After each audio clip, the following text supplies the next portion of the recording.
रमता राम जपो रे प्राणी, अब तो सुन ले राम कहानी। तो ये हम ओम नाम का जाप इसको दे देंगे काल को, ये हमें यहाँ से जाने देगा, नो ड्यू सर्टिफिकेट लिख देगा ये। लेकिन ये तब लिखेगा जब गुरु साथ होगा, नहीं तो आपको बहका करके यही अपने नकली सतलोक, नकली अलख लोक, अगम लोक, इसने ब्रह्म लोक में बना रखे हैं धोखा देने के लिए। वहां पटक देगा ठाके और वहां जीवन बर्बाद करा के कितने युगों के बाद फिर जमीन पर पटकेगा, सारा काम रह गया बना बनाया। तो सतगुरु की आवश्यकता आपके साथ रहेगी अंतिम सांस तक। तो जैसे अब प्रसंग चला है कि हम ओम नाम का जाप इसको दे देंगे और फिर हमने 7 संग ब्रह्मंडों को पार करके जाना है इस अक्षर पुरुष के परब्रह्म के 7 संग ब्रह्मंडों को, उसके लोक से जाने का किराया देना है इसका। वो तत् मंत्र जो आपको देते हैं वो उसके किराया देना है, उस वहां से फिर वो जाने के लिए हमें ये समझ लो टोल टैक्स समझ लो ये उसका अक्षर पुरुष के लोकों से पार होने का। और तीसरा जो मंत्र है वो सतलोक में स्थायी स्थान प्रदान कराओगा, जो आदि नाम है, सार नाम है। तो पुण्यात्मा गीता जी अध्याय नंबर 8 के श्लोक नंबर 8, 9, 10 में गीता ज्ञान दाता कहता है कि उस परम अक्षर ब्रह्म की साधना करेगा तो उसको प्राप्त होगा। उसकी साधना का मंत्र ये बताई दिया, ओम तत्सत नथिंग एल्स इति निर्देश है, बस यही निर्देश है। निर्देश का mean final direction, nothing else.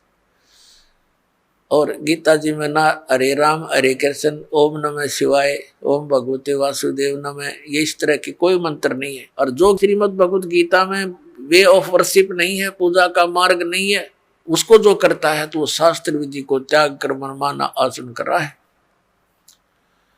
अब प्रसंग आता पुण्यात्माओं, जो शास्त्र विधि को त्याग कर मनमाना आचरण करते हैं उनको न तो सुख हो ना उनकी गति हो, बताओ, और न ही उनकी कोई कार्य सिद्धि हो।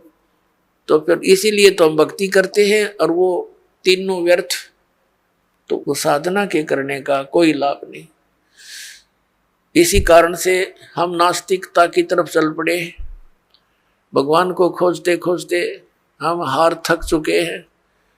अंत में हमने घुटी सूटी का सहारा ले लिया, चोरी ठगी करके हम सेठ साहूकार बनने की चेष्टा कर रहे हैं, वो दूने दुख उठा लेते हैं, पाप इकट्ठे कर लेते हैं।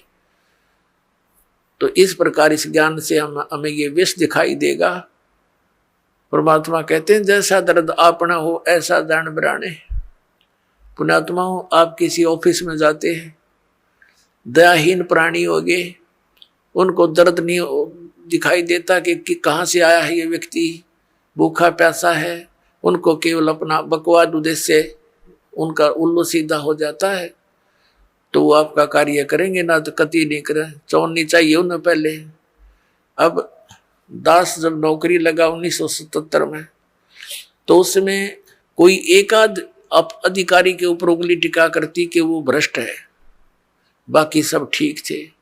अब एक आध अधिकारी कर्मचारी रह रहा है, उस पर उंगली टेके यूं ठीक है, बाकी सब एक जैसे हो गए। तो यह क्यों बिजली गिर गई? अज्ञान से। पहले डरते थे भगवान से, भगवान का भय निकल गया और विष खाने लग गए, हाहाकार मच गई। एक शहर में देख लो डॉक्टर है भगवान, दुनिया भर के वैद्य डॉक्टरों की दुकान खुल गई।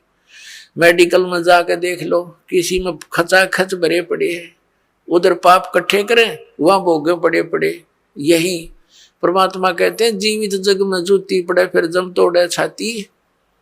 हाँ, जीवित यहाँ ब्रान माटी होगी, राग गयम के दूध गढ़ेंगे वो न्यारे दुख तुम्हारे ऊपर। तो इस विष ने कौन खाओगा जब ज्ञान हो जाएगा?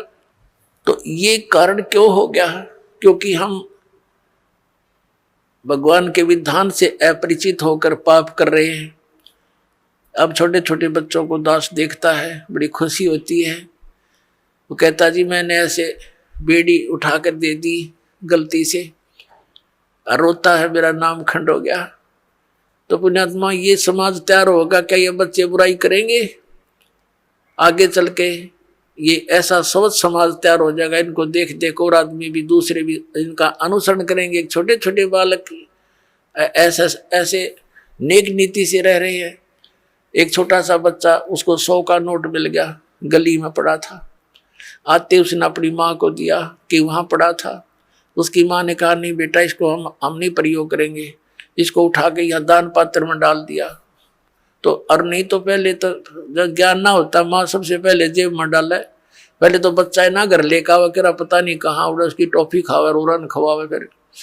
तो इस प्रकार परमात्मा के इस ज्ञान से ऐसे रंगे जाओगे आप, सपने में भी नहीं गलती कर सकते। और माया की आवश्यकता होगी तो भगवान दूर नहीं, ये सत्कर मान लेना। भगवान को किस लिए खोजते थे? हमें किस चीज की डिमांड हो, आगे धर देगा ठाका, आप कह सत्कर मान लेना। भगवान इसी को कहते हैं। ये कोई बालकों का खेल नहीं है। नहीं फिर क्यों ड्रामा करते हैं भक्ति की? आप सुन रहे थे जगत गुरु तत्वदर्शी संत रामपाल जी महाराज जी के मंगल प्रवचन। अधिक जानकारी के लिए विजिट कीजिए हमारी वेबसाइट www.jagatgururampalji.org। संत रामपाल जी महाराज जी के शुभ आशीर्वाद से पूरे विश्व भर में 500 से भी ज्यादा नाम दीक्षा केंद्र हैं, जिन पर संत रामपाल जी महाराज जी द्वारा ऑनलाइन निशुल्क नाम दीक्षा दी जा रही है। अपने नजदीकी नाम दीक्षा केंद्र का पता करने के लिए संपर्क करें 8222880541।